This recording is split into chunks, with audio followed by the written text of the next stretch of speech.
Pernah dengar nggak soal sebuah tragedi besar di Sulawesi Selatan yang kayaknya makin lama makin hilang dari ingatan kita?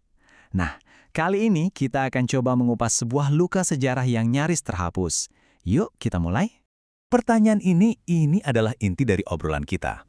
Apa sih dampaknya kalau sebuah masyarakat melupakan luka paling dalamnya? Ini bukan sekedar lupa tanggal atau peristiwa loh, tapi ada risiko kita kehilangan pelajaran yang super berharga dan bahkan kehilangan sebagian dari jati diri yang membentuk kita sekarang. 40.000. Coba deh, kita berhenti sejenak dan resapi angka ini. Ini bukan cuma statistik ya, ini adalah perkiraan jumlah nyawa manusia yang hilang dalam sebuah peristiwa yang sangat kelam. Sebuah angka yang seharusnya nggak mudah kita lupakan. Peristiwa inilah yang kemudian dikenal sebagai korban 40.000 jiwa, sebuah luka yang sangat dalam bagi sejarah Sulawesi Selatan. Sayangnya, gaung dari peristiwa ini makin lama makin senyap, terutama buat generasi muda yang mungkin tumbuh tanpa pernah tahu cerita ini. Kutipan ini, wah, kena banget katanya, kalau kita melupakan sejarah, itu sama aja seperti kita mencabut diri kita sendiri dari akar.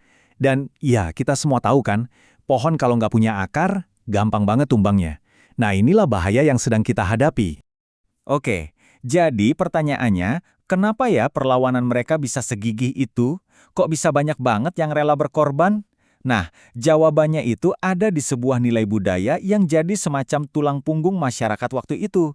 Sebuah konsep tentang harga sebuah kehormatan.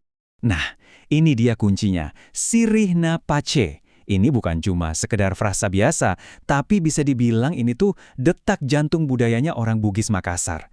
Anggap aja ini gabungan antara harga diri, kehormatan, dan solidaritas komunal yang nilainya dianggap lebih tinggi dari nyawa itu sendiri. Dan nilai yang kelihatannya abstrak ini wujudnya jadi aksi yang sangat nyata. Coba lihat poin-poin ini. Rakyat itu lebih memilih menghadapi maut daripada mengkhianati pemimpin mereka. Mereka bahkan sampai rela membakar rumah sendiri supaya nggak bisa dipakai musuh. Kenapa? Ya karena itu tadi, dalam Sirih na Pace, kehormatan pemimpin itu ya kehormatan mereka semua.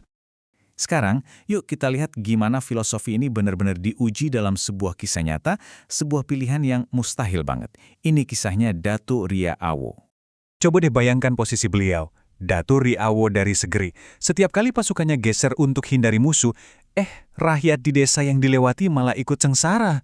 Mereka sampai bakar rumah mereka sendiri. Jadi beliau ini terjebak dalam pilihan yang benar-benar nggak ada enaknya sama sekali. Dan inilah yang beliau katakan ke putranya. Kata-katanya dalam banget. Beliau paham, rakyatnya itu nggak takut mati. Ketakutan terbesar mereka, seperti yang tertulis di sini, itu justru rasa malu, aib, kalau sampai tertangkap dan dipaksa nunjukin di mana raja mereka berada. Kehormatan jauh lebih berharga dari nyawa. Jadi, kalau kita bedah di sini, keputusan beliau itu bukan karena putus asa. Sama sekali bukan. Ini tuh sebuah kalkulasi yang tragis. Beliau lihat penderitaan rakyatnya. Beliau paham ketakutan mereka itu bukan soal nyawa, tapi soal aib pengkhianatan. Makanya, beliau memilih berhenti untuk menyetop penderitaan sipil lebih lanjut. Semuanya demi menjaga Sirih na Pace, kehormatan bersama. Kisah Datu Ria Awo tadi kan contoh heroisme yang absolut ya. Tapi, nggak semua pemimpin memilih jalan yang sama. Ada yang ambil jalan lain, pilihan yang kalau kita lihat sekarang, gampang banget kita cap sebagai pengkhianatan. Tapi, pertanyaannya, apa benar sesederhana itu? Ternyata, ada beberapa raja yang memilih untuk berkomunikasi dengan pihak Belanda. Sebuah tindakan yang kalau kita pakai kacamata sekarang, kayaknya langsung auto cap kolaborator, ya kan? Tapi tunggu dulu, sejarah itu jarang banget hitam putih. Nah, slide ini nunjukin perbedaannya dengan jelas banget. Coba lihat di kolom kiri, itu penilaian kita sekarang, pengkhianatan. Simple, tapi lihat kolom kanan. Itu konteks sejarahnya. Dalam sistem kerajaan swapraja, di mana raja itu pelindung utama rakyatnya, tindakan itu bisa jadi satu-satunya cara buat mencegah pembantaian lebih parah lagi. Jadi ini bukan soal lemah atau kuat, tapi soal pilihan strategis untuk melindungi nyawa. Dan semua ini akhirnya membawa kita ke pertanyaan yang paling penting. Gimana sih seharusnya kita mengingat sejarah?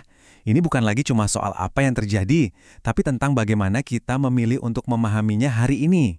Ini dia nih, inti pelajarannya. Kesalahan paling fatal kita, seperti kata kutipan ini, adalah pakai kacamata sekarang buat lihat masa lalu.